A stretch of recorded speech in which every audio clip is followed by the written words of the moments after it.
Hello everyone, how are you doing? This is MD Tech here with another quick tutorial. In today's tutorial, I'm going to show you guys how to turn on or off camera access for apps and services on your Samsung Galaxy smartphone.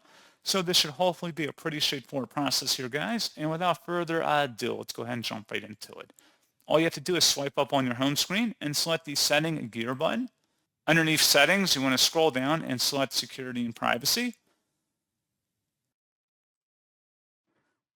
And then scroll down underneath privacy, and you want to select privacy controls.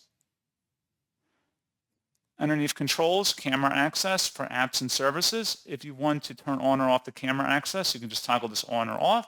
If it's blue, it means it is turned on, camera access is enabled. If it's grayed out, it means it's disabled. And clicking inside the oval one time will toggle between the two. So pretty straightforward process on that, guys. And as always, thank you for watching. I do hope I was able to help you out. And I do look forward to catching you all in the next tutorial. Goodbye.